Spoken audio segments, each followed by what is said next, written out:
Olá, tudo bem? Sejam muito bem-vindos, muito bem-vindas. Eu sou Débora Ribeiro, jornalista e apresentadora, e esse é mais um episódio do nosso podcast. E hoje eu recebo um convidado muito ilustre, Dr. Paulo Meira, advogado, especialista em direito de família, também professor, para a gente poder falar sobre direito, política, família, educação e vários temas importantes nesse momento. Então, vem com a gente. Olá, doutor Paulo, tudo Olá. bem? Seja bem-vindo. Que alegria ter você com a gente hoje. Muito obrigado. É um prazer estar aqui. Doutor Paulo, queria que você começasse se apresentando. Quem é o Paulo? Bom, meu nome é Paulo Meira, eu tenho 31 anos, eu sou formado pelo Colégio Militar do Exército, também estudei no Colégio Santo Antônio e logo depois eu fui para a PUC Minas, onde eu me formei em Direito, pós-graduei em Direito também pela PUC e estou finalizando o mestrado agora, já terminei todas as matérias e falta só a apresentação da dissertação do mestrado. E desde jovem eu tive uma participação muito grande com o movimento estudantil, fui presidente do Grêmio no Colégio Militar, fui representante de turma durante vários anos e na PUC Minas eu tive a oportunidade de ser coordenador acadêmico do diretório acadêmico, fui do diretório central dos estudantes, o DCE da PUC Minas, que é o maior DCE da América Latina, e ainda estudante de direito, tive a oportunidade de entrar para a OAB, né? Eu ainda não era advogado, mas já comecei ali a participar das reuniões da OAB estagiário e posteriormente eu fui vice-presidente da OAB estudantil. Sim, muito bacana. Vamos falar sobre a sua atuação, né, na política, que, pelo jeito, né, começou muito cedo, né, e já há mais de 15 anos. Mas antes disso, doutor, dentro, né, da advocacia, do direito, né, que você vem atuando aí, né, com bastante êxito, hoje, quais são as áreas, né, que você escolheu atuar na advocacia e como que você tem ajudado os seus clientes? Basicamente, dentro do direito, eu atuo no direito civil. E o direito civil, ele está dentro do direito privado, que vai tratar das relações privadas entre as pessoas. Então, quando nós falamos em direito de família, quando nós falamos em direito empresarial, quando nós falamos em contrato, divórcio, separação, divisão de bens, todos esses temas eles vão entrar dentro do direito civil.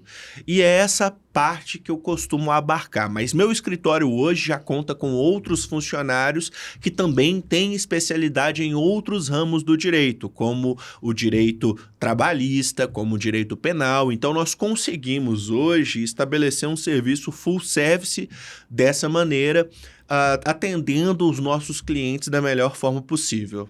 Bacana, doutor. E a gente vai falar bastante sobre isso. Mas uma curiosidade também, que a gente estava aqui, né, conversando nos bastidores, é sobre o esporte, né? Você contou pra gente que é lutador de jiu-jitsu. Como que começou essa paixão pelo esporte, né? Qual que é a importância do esporte na sua vida e como que você acredita também que pode contribuir na vida dos jovens, né, de outras pessoas? Bom, eu já luto jiu-jitsu há 6 anos, né? Hoje eu sou faixa roxa 1º grau e já fui campeão de alguns campeonatos de jiu-jitsu. Então, eu acho que o esporte é um divisor de águas na vida do jovem. Ele pode fazer a diferença para mudança das pessoas que estão numa situação social mais difícil, porque esses projetos sociais alicerçados com o acompanhamento ali da situação da escolaridade da criança, ou seja, a criança ela participa de projetos sociais que tem ali o jiu-jitsu, mas ela só pode participar se ela tiver disciplina, se ela tiver notas boas, tudo isso faz bem para o jovem, faz uma diferença na vida do jovem, sem falar que a filosofia da arte marcial, especificamente do jiu-jitsu, ela ensina você a lidar com a pressão, porque é a mesma pressão que você tem na luta, você tem na vida, em você saber agir com inteligência para sair de situações difíceis, você saber lidar com a sua ansiedade.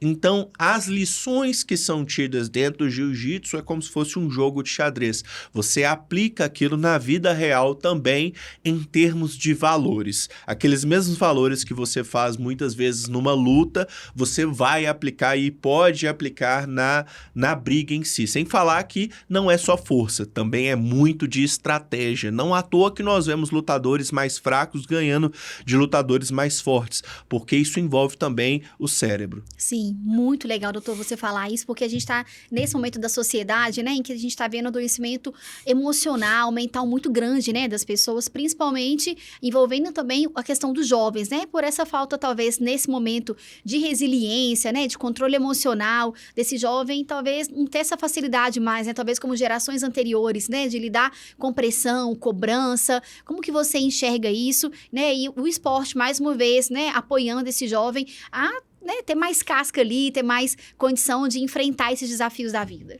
Olha, os jovens hoje, eles estão muito alicerçados com as redes sociais. A gente sabe o quanto isso é importante, mas se utilizada com falta de cuidado, pode acabar prejudicando também.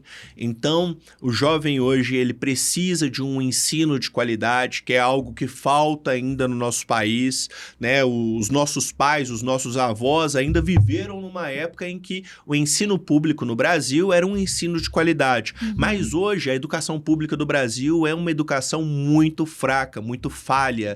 E a falta de educação, ela faz com que a população ela não avance, né? A própria Bíblia já diz, por falta de conhecimento o povo perece. E é justamente isso que acontece.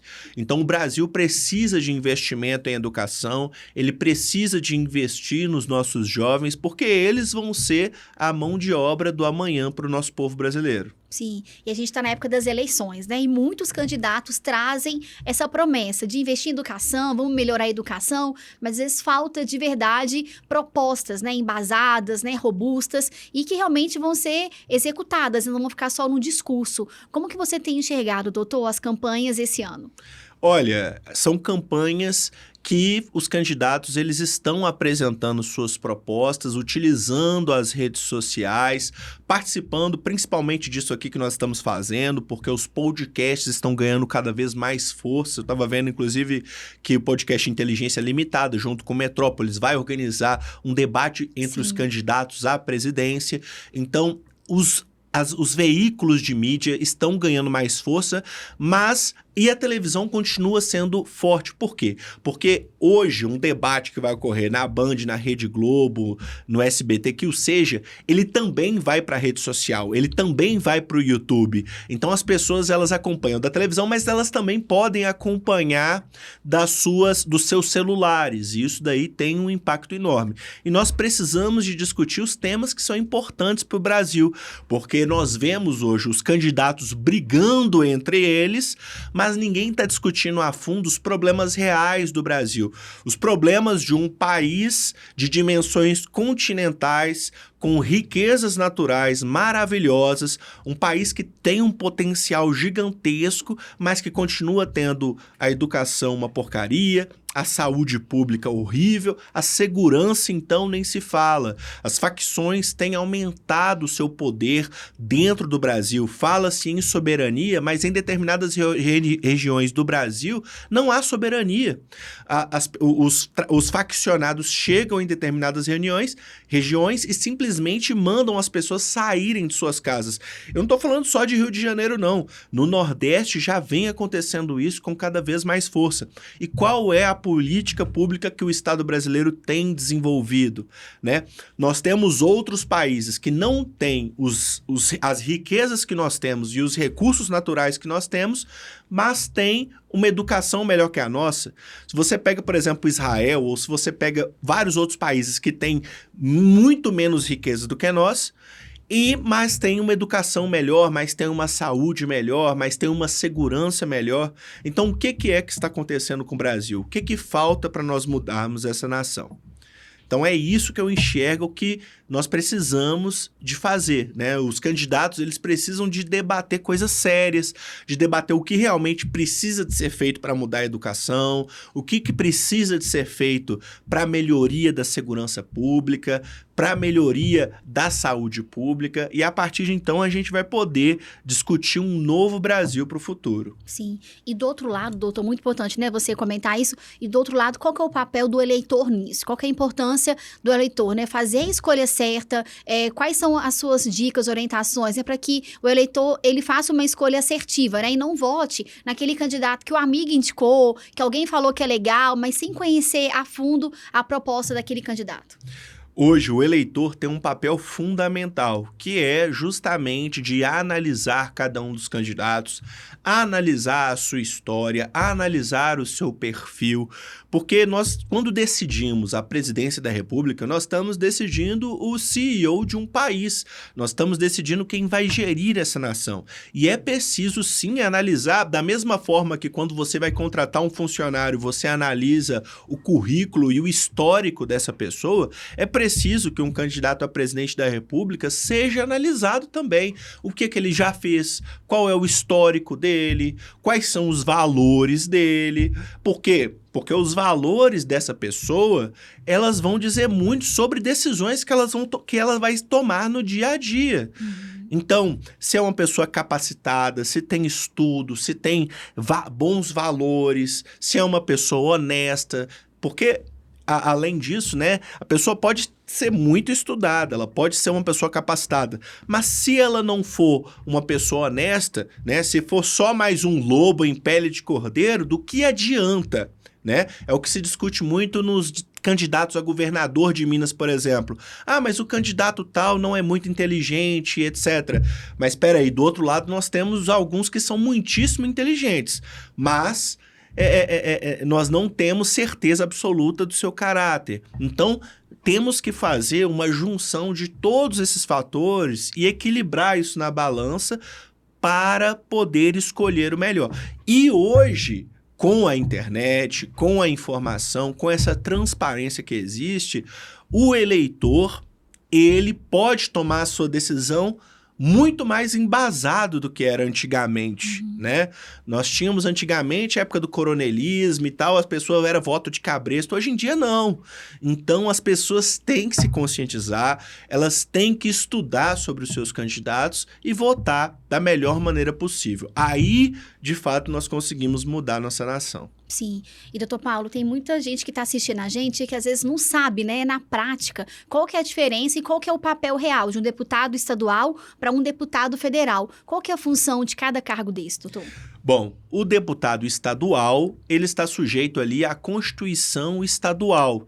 Então, é a Constituição de Minas Gerais. Pouca gente sabe disso, mas existe uma Constituição federal e existe uma Constituição do Estado de Minas Gerais. Sim. Então, nas situações, né, que nós vamos tratar de problemas do Estado de Minas Gerais, ali a votação vai dizer respeito ao deputado estadual. Então, quando nós tratarmos de impostos estaduais, de questões específicas do estado de Minas Gerais, essas questões vão ser tratadas pelos deputados estaduais. Os deputados federais, eles têm uma relação direta com a Constituição da República e eles representam ali Minas Gerais no cenário nacional.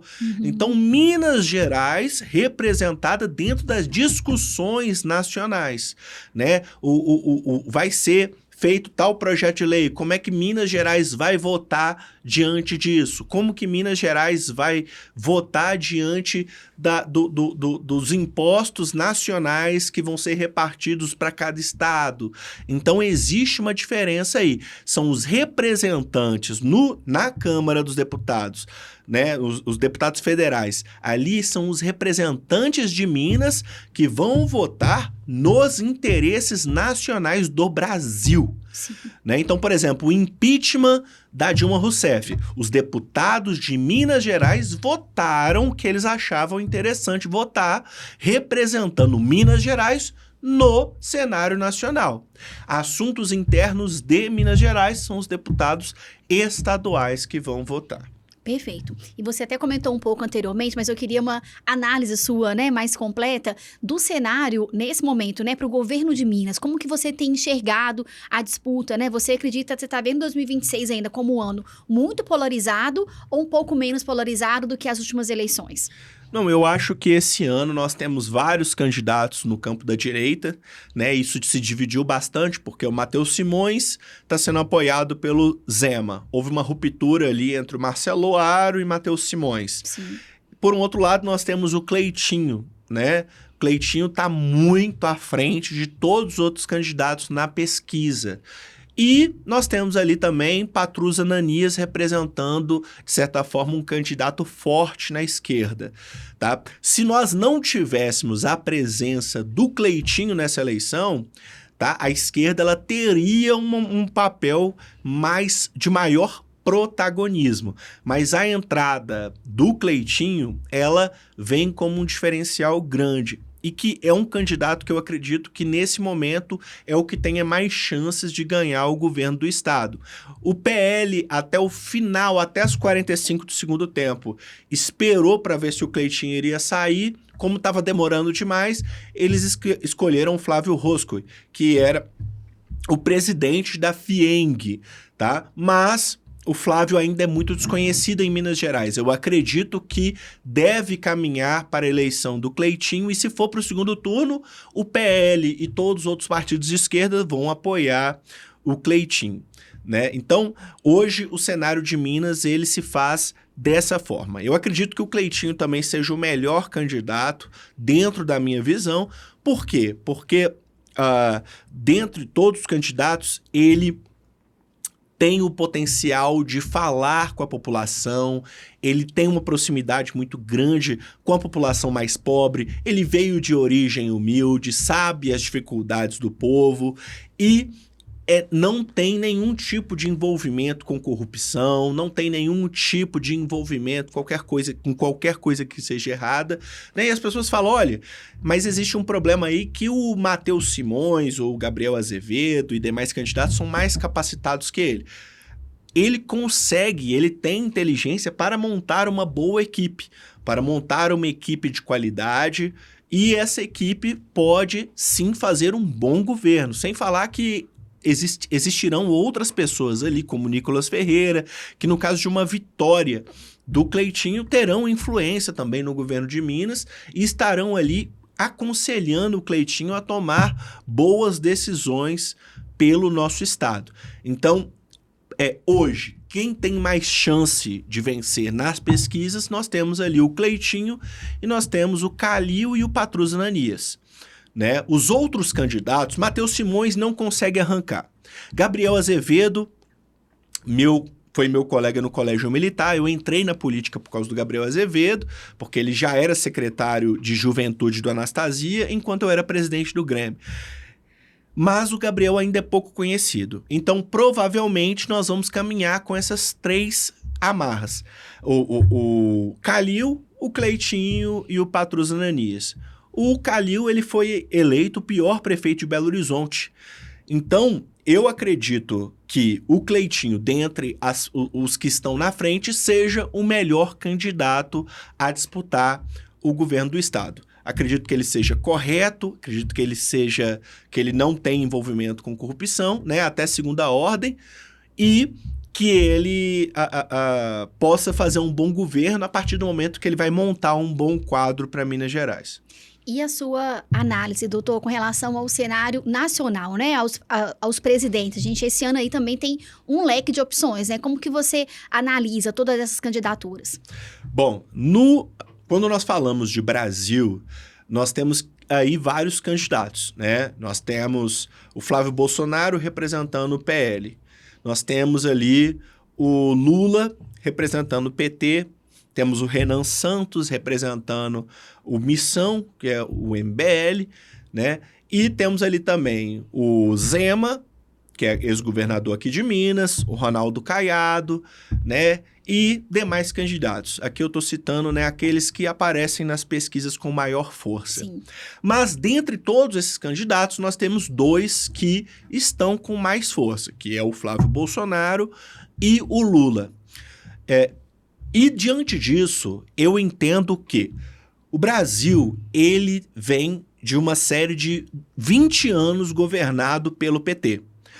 E nós tivemos lá atrás, né, a promessa de que o Brasil iria combater a pobreza, de que o Brasil iria vencer a pobreza, iria vencer a miséria, iria vencer esses problemas que ocorreram.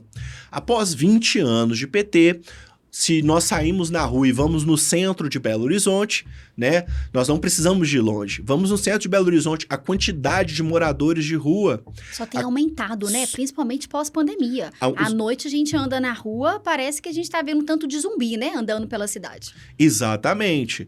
E enquanto outras cidades têm investido nisso, né, Belo Horizonte tem ficado para trás. Então, assim, eu acho que os eleitores, eles têm que analisar, né, o que de fato aconteceu, porque nós já temos 20 anos de governo do PT. Então, um candidato hoje, que é o Lula, já é um candidato mais velho, já é um candidato que tem mais de 80 anos e que tá... E que eu vejo vídeos dele falando, o PT é uma merda, mas é a minha merda. Eu vou fazer as mudanças, se eu for eleito, eu vou fazer as mudanças que o Brasil precisa. Mas espera aí, você já foi eleito já 2 vezes. Essa seria a sua terceira, aliás, a sua 4ª eleição, porque ele está no 3º mandato dele. Então, o Brasil teve a oportunidade e ele deu a oportunidade para o PT. E eu não julgo as pessoas. Muitas pessoas votaram no Lula acreditando que realmente o PT iria mudar. Mas, pelo contrário, nós vimos ali casos de corrupção, nós vimos casos envolvendo Mensalão, vimos casos envolvendo Petrolão, que foram até hoje os maiores casos de corrupção da história da República Brasileira. Então, cabe a essas pessoas analisarem isso para escolherem o seu candidato, né? Mas, dentro disso, nós temos outros candidatos em vista. E aí nós podemos falar do Romeu Zema, do Ronaldo Caiado, mas são candidatos que não passam ali dos 2%, 3%, né? O Romeu Zema foi governador eleito e reeleito em Minas, ou seja, significa que a população mineira aprovou ele e reelegeu ele. Minas Gerais é o maior colégio eleitoral do Brasil. E Minas Gerais, né? é o maior colégio eleitoral do Brasil, então está acontecendo alguma coisa errada na campanha dele, porque se Minas Gerais é o maior colégio eleitoral do país e Romeu Zema não passa de 2%, ele deveria estar com no mínimo uns 10%, se o povo mineiro estivesse realmente apoiando ele com força. Sim. Então é uma campanha que, ao que tudo indica, não vai decolar. E, por um outro lado, nós temos aí o Renan Santos, que, de certa forma, eu creio que ele representa ali a turma que não gosta do PT, mas que também não gosta do bolsonarismo. Então, essa turma aí tá indo voltar no Renan Santos. Mas é um candidato que, ao meu ver, nós temos que ter algumas ressalvas. Renan Santos é hoje um homem de 42 anos, que... Qual é o histórico do Renan? Né? Qual que é a história dele? Né? Ele não se formou, ele não cursou faculdade, começou a faculdade, mas parou, ou seja, uma pessoa que para no meio do caminho e não dá andamento, será que essa pessoa é a melhor pessoa para gerir o meu país? Né? Uma pessoa que ele diz que é empresário, apesar de que nós não temos, as pessoas nem sabem qual empresa que foi que ele tomou frente. E existem... ele deve aí mais de 500 mil só de impostos. Então, analisando o histórico do Renan Santos, eu não vejo hoje ele como o melhor candidato à presidência da República. Vejo como alguém que ainda não é capacitado. E eu vejo assim, os valores dele, né, são valores que não batem muito com os meus. Renan Santos não tem religião, eu sou cristão, eu compactuo com valores cristãos. Então, um candidato que realmente tenha valores parecidos com os meus, eu tendo a votar nele, sim. E eu acho que são valores que fazem a diferença na condução das políticas públicas do país, né?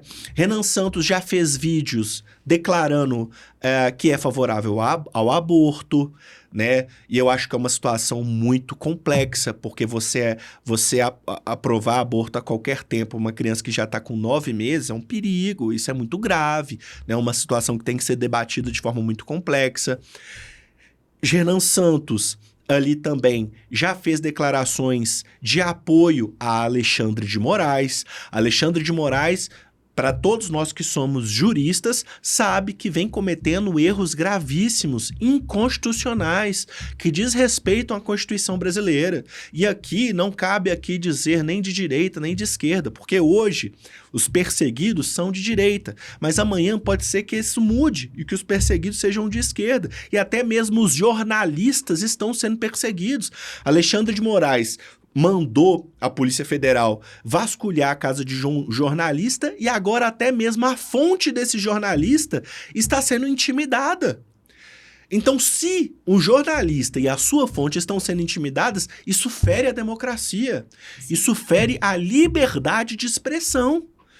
Porque qualquer pessoa pode ser criticada, inclusive um juiz, inclusive um ministro supremo. Isso é princípio básico da democracia. Então, por isso que eu acredito que o Renan Santos não seja a melhor escolha desse momento. Então, nós temos ali o Flávio Bolsonaro, né? O Flávio Bolsonaro, ele tem uma postura, né, que é menos radical que a do pai dele. Então, ele sabe dialogar bem com vários tipos de pessoa, né?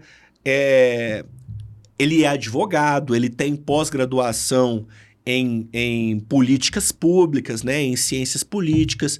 Então, ele conhece da gestão pública, já foi senador, já foi deputado. Então, essa habilidade para debater com o Congresso ele tem, porque um presidente precisa de saber conversar com o Congresso, caso contrário ele não consegue aprovar nada. E Flávio Bolsonaro é jovem, tem força, tem vigor, né? Então eu entendo que hoje ele seja ali o melhor candidato dentre os candidatos que nós temos. E é o candidato que tem mais força. Eu poderia votar no Ronaldo Caiado ou no Zema, mas eles não têm chance de ganhar. E nós estamos numa disputa muito séria, porque se o povo não juntar para votar num candidato, quem vai ganhar é a esquerda, quem vai ganhar é o PT, né? E o que a esquerda representa para mim, eu não acredito nessa ideologia, porque eu acredito no trabalho, eu acredito na livre concorrência, eu acredito na geração de empregos. Hoje no Brasil, você passa pelas ruas e o que mais você vê é placa de aluga-se.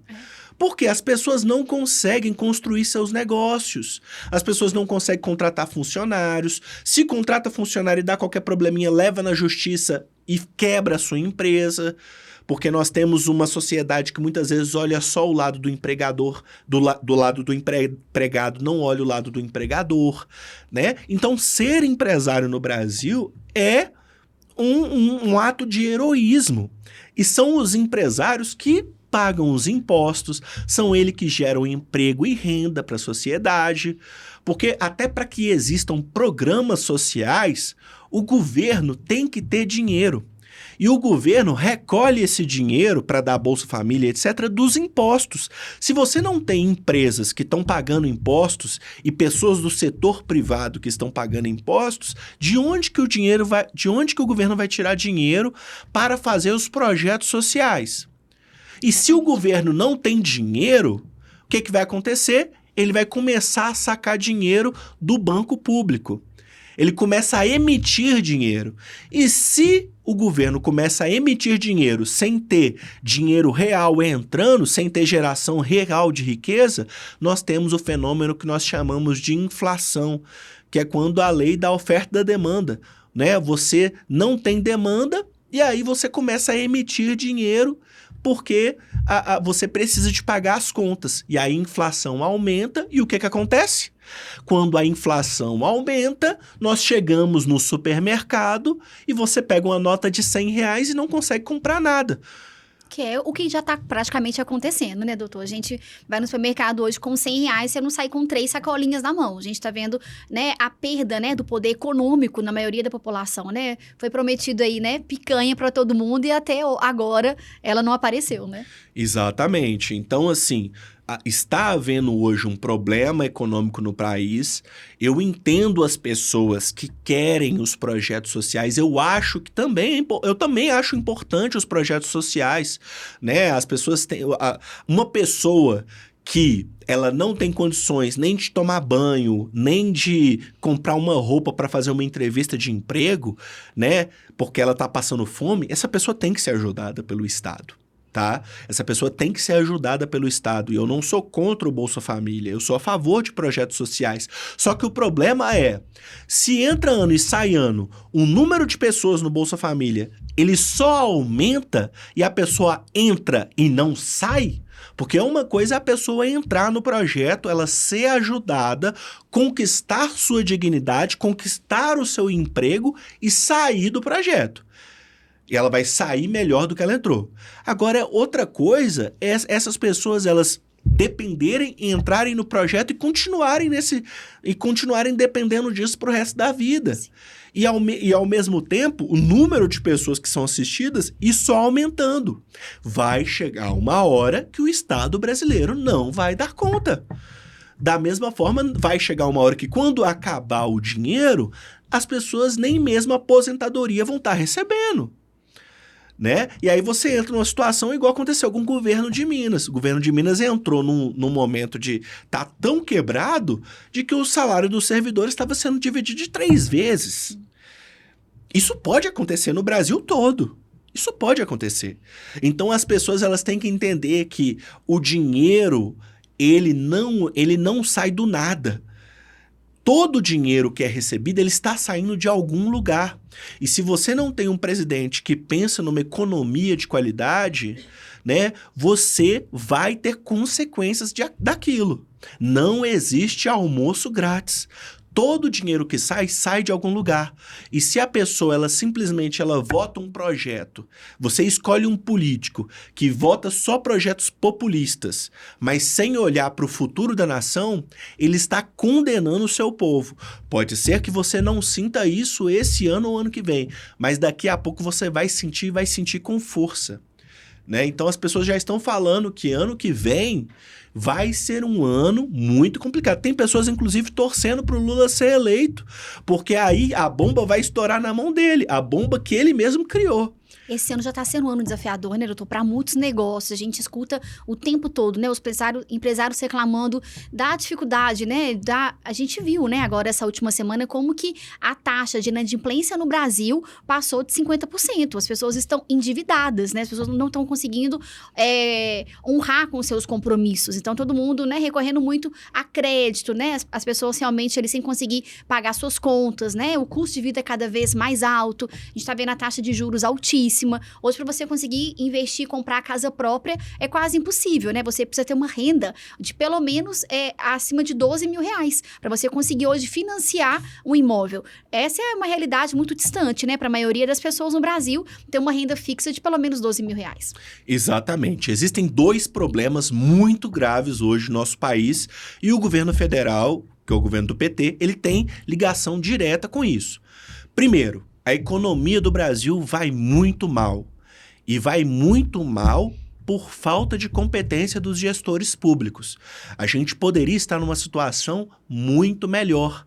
Tá? Hoje a situação do Brasil é uma situação de calamidade. Os preços dos produtos vêm aumentando cada vez mais. Então você vai no supermercado, é tudo caro. Você vai comprar um carro popular, R$100 mil. É isso. Carro popular. Depois da pandemia, o preço subiu e nunca mais abaixou, né? Na pandemia, o argumento era que as peças eram importadas, tinha que importar os veículos e tal. Acabou a pandemia, o preço continuou lá em cima e não abaixa mais. Exatamente. Adquirir casa própria. Então, hoje, para o brasileiro, tá complicado. Né? Foi constatado que os brasileiros eles estão parcelando até mesmo uma pizza no iFood. Até uma pizza que é menos de R$100 está sendo parcelado no cartão. Os brasileiros estão entrando em cada vez mais dívida, né? A inteligência financeira do povo brasileiro, né, é uma coisa que deveria ter uma prioridade maior. Sim. Nós deveríamos ter aula de inteligência financeira nas escolas. Algumas escolas particulares já trazem isso, né? Mas na escola pública, infelizmente, isso ainda não foi adotado. Exato, ou seja, a maioria da população que está na escola pública continua sem entender nada sobre dinheiro. E aí cresce, se endivida, pega dinheiro com a agiota, pega empréstimo e não consegue construir patrimônio nenhum. Porque a economia, ela, querendo ou não, ela tem impacto em tudo. Sim. Ela tem impacto no seu alimento, ela tem impacto no seu bem-estar, ela tem impacto na educação que você vai dar para os seus filhos. Então, ela tem um impacto enorme. Quando nós falamos de economia, nós precisamos de escolher representantes competentes e responsáveis para que os nossos índices econômicos melhorem, para que os nossos empresários sejam, ao invés de serem expulsos do país, eles sejam, muito pelo contrário, eles sejam incentivados a criar cada vez mais negócios no Brasil. O Brasil tem que ser polo de geração de negócios, polo de geração de empresas. Nós temos cidades maravilhosas, né, praias maravilhosas no Brasil que poderiam estar sendo polo de geração de emprego e renda, de turismo. Você pega Angra dos Reis, por exemplo, uma praia maravilhosa. Poderia estar sendo investido lá, poderia estar sendo criado restaurantes, pubs, negócios, tendo gente indo, voltando, saindo. Cadê? Né? Minas Gerais tem uma cultura maravilhosa, tem uma cozinha, uma gastronomia maravilhosa. Quantas e quantas pessoas a gente vê chegando aí falando, nossa, a cozinha de Minas é maravilhosa. Eu fui na Argentina, a cozinha de lá é muito boa, mas nem se compara com a de Minas. Cadê o investimento para nós trazermos pessoas do mundo inteiro para vir conhecer Minas Gerais? Sim. Então o Brasil precisa de avançar. Tudo isso passa por economia. Sim. Tudo isso passa por economia. E pra gente fechar, doutor, porque o assunto é muito bom e a gente vai voltar para falar mais sobre isso, né, nos próximos meses, mas eu queria que você fechasse comentando, né, só aproveitando esse gancho que você trouxe da educação financeira do brasileiro, que a gente sabe que realmente, né, ela é aquém do que seria o ideal, ainda tem para agravar a questão das bets, né, que está sendo muito falado. Então, a população, né, brasileira, tentando ali fórmulas mágicas, né, de ganhar um dinheiro mais fácil, mais rápido, né, tentando ficar rico através dos jogos, vendo também, né, a influência dos influenciadores, né, digitais, sendo bem redundante, que ficam ali, né, mostrando uma vida que nem sempre é real, é verdadeira, mas que eles estão vendendo uma vida maravilhosa, né, em mansões, né, lugares ali extraordinários, e o brasileiro que tá ali mal conseguindo comer, vendo aquela realidade, pegando dinheiro emprestado, né, a gente tá vendo nas empresas, os colegas de trabalho, um emprestando dinheiro para o outro para conseguir pagar a dívida de jogo e até pessoas realmente matando para conseguir pagar as dívidas de jogos. Como que você enxerga isso e qual o papel também da política, né, do governo para coibir uma situação como essa? Eu tenho vários clientes que já chegaram a investir 100 mil, 200 mil, 400 mil em jogos de azar, né? Isso não é uma coisa nova. Nós temos isso aí desde a época dos cassinos, né? Tanto é que foi proibido no Brasil isso, né? Exatamente, isso foi proibido no Brasil, mas retornou, e retornou de uma nova forma, da forma digital. E isso está levando as pessoas para o buraco. Está levando as pessoas para o buraco, entrando em dívidas que elas não conseguem sair e que elas vão demorar 10, 20 anos para ter condições de pagar.